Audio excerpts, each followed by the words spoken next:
Hay pocas cosas, ¿verdad?, que sean tan familiares y a la vez tan misteriosas como la propia conciencia. Pensemos en ello, cada mañana, al despertar, no solo vuelve un torrente de pensamientos e imágenes, sino una sensación total de ser, de existir. Es una maravilla que damos por sentada, pero claro, sin ella no habría ni conocimiento, ni dolor, ni alegría. Hoy vamos a intentar desenredar este misterio tan profundo. Y oye, tiene parte de razón, ¿eh? Scott Fitzgerald lo dijo de una forma muy gráfica. La consciencia nos echa encima el peso del conocimiento, de la responsabilidad. Pero claro, se le olvidó la otra cara de la moneda. Es que sin consciencia no hay forma de acceder al amor, a la creatividad, a la felicidad de verdad, ni siquiera a la idea de trascender. Así que ahí lo tenemos, esa dualidad, la maravilla de lo que sentimos y el misterio de por qué lo sentimos. Durante siglos este misterio parecía, impenetrable. Pero ojo que esto está empezando a cambiar. La ciencia, con sus nuevas herramientas, está por fin haciendo las preguntas correctas y poco a poco empezamos a ver una posible solución. Vale, vamos a meternos en faena. Para empezar a desenredar este lío, lo primero es entender que la conciencia no es una sola cosa. Es lo que perdemos cuando caemos en un sueño profundo o bajo anestesia, o sea, un flujo de imágenes mentales, lo que llamamos mente, pero es que hay algo más. No es solo eso. Y aquí está la clave de todo. No somos meros espectadores de la película que se proyecta en nuestra cabeza. Cada uno de nosotros siente que es el dueño de esa mente, que hay un yo que vive todo eso. Así que una mente consciente es, en realidad, una mente con un sí mismo dentro. El misterio, por tanto, se divide en dos. Primero, cómo crea el cerebro una mente y segundo, cómo construye ese sí mismo. Venga, empecemos por la primera parte. ¿De dónde sale la mente? Ese flujo constante de imágenes, de sonidos, de sensaciones táctiles. Pues bien, la respuesta que nos da la neurociencia tiene que ver con algo que llaman mapas neuronales. Básicamente, son patrones de actividad de nuestras neuronas. Pensemos en una de esas pantallas gigantes de publicidad llenas de lucecitas. Según qué luces se encienden y cuáles se apagan, se puede dibujar cualquier cosa, pues el cerebro hace algo muy parecido con las neuronas. La relación entre estos mapas de neuronas y lo que experimentamos es increíblemente directa, y hay una anécdota personal del neurocientífico Antonio Damasio que de verdad lo ilustra a la perfección. Él cuenta que si se tapa el ojo izquierdo y mira una rejilla, como la de un papel cuadriculado, la ve perfecta, con las líneas rectas y perpendiculares, todo en orden, un mapa neuronal que refleja la realidad tal como es. Pero un día se dio cuenta de que si hacía lo contrario, si se tapaba el ojo derecho y miraba a la misma rejilla con el izquierdo, veía una deformación, como una especie de bulto en la imagen, justo en el centro.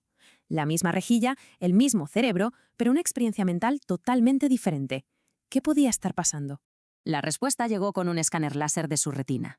La del ojo derecho era simétrica, perfecta, pero la del izquierdo tenía un quiste minúsculo debajo, algo físico que estaba empujando la red de neuronas. Y aquí viene lo alucinante. Un cambio puramente mecánico, físico, en la posición de las neuronas provocaba una distorsión directa en su experiencia subjetiva. Es una prueba brillante de esa conexión física entre los mapas de neuronas y la mente. Muy bien, ya tenemos la mente como una película de imágenes. Pero, ¿y el espectador? Aquí es donde entramos en la parte más complicada. El sí mismo. ¿De dónde sale esa sensación de ser el dueño de nuestra mente? Esa continuidad que sentimos día tras día. Este es el verdadero desafío. Para tener un yo que sea constante, se necesita un punto de referencia que apenas cambie. El mundo de fuera cambia sin parar, nuestros pensamientos fluyen. ¿Dónde encuentra el cerebro un ancla que sea lo bastante estable? Y la solución es, de verdad, una genialidad por su elegancia. El cerebro utiliza nuestro propio cuerpo como referencia. Está generando constantemente mapas del estado interno de nuestro cuerpo, y es a partir de esa representación de donde nace el sí mismo. ¿Y por qué el cuerpo es un ancla tan perfecta? Bueno, para empezar, porque solo tenemos uno. Es bastante obvio. Pero lo más importante es que nuestro medio interno, la química, la temperatura, el pH, tiene que mantenerse en unos valores súper estrictos para que sigamos vivos. Si esos valores se desvían un poco, enfermamos, y si se desvían mucho, morimos. Esa necesidad biológica de que todo esté estable nos da precisamente la base continua sobre la que se construye el yo. ¿Y dónde pasa todo esto? Pues el centro de mando está en una de las partes más antiguas, más primitivas de nuestro cerebro, el tronco encefálico. Esta estructura, que está ahí, entre la corteza y la médula espinal, es la que tiene todos los mecanismos que regulan la vida del cuerpo. Y por eso es ahí donde se generan los mapas del cuerpo que dan origen al sí mismo. Y la prueba más fuerte de esto, la prueba del algodón, viene de casos clínicos. Si hay un daño en la parte de arriba del tronco encefálico, la zona roja, la persona entra en coma. La mente a lo mejor sigue creando imágenes, pero el sí mismo se apaga, y con él se va la conciencia. En cambio, si el daño es en la parte de abajo, la verve, la persona queda totalmente paralizada. Es lo que se llama síndrome de enclaustramiento. Pero su mente y su sí mismo siguen ahí, intactos, conscientes, pero atrapados. Esto demuestra que esa región superior es fundamental para crear el yo. Ahora, ojo, que este sí mismo no es una sola cosa, ¿eh? Se construye por capas, como si fuera un edificio, desde una conciencia biológica muy básica hasta la historia compleja que es nuestra vida.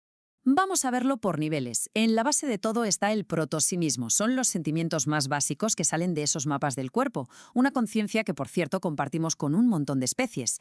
Luego, encima de esa base, se construye el sí mismo central. Esta es la conciencia del aquí y ahora, la que se enciende cuando interactuamos con algo. Y finalmente, en la cima, algo que ya es más exclusivo de especies como la nuestra, el sí mismo autobiográfico. Este es nuestro yo narrador, el que se construye con recuerdos y con planes de futuro.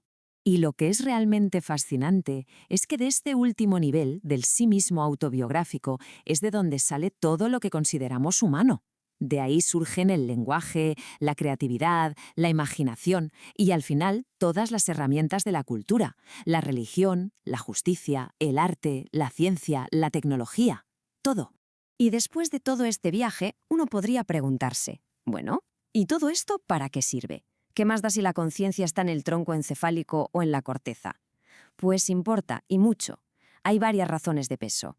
La primera es pura curiosidad humana. Si nos fascina saber por qué las galaxias se alejan, ¿cómo no nos va a interesar lo que pasa aquí dentro? La segunda es para entender nuestra sociedad y nuestra cultura, que al final son la expresión máxima de ese sí mismo que cuenta historias. Y la tercera, y quizá la más urgente, es la medicina.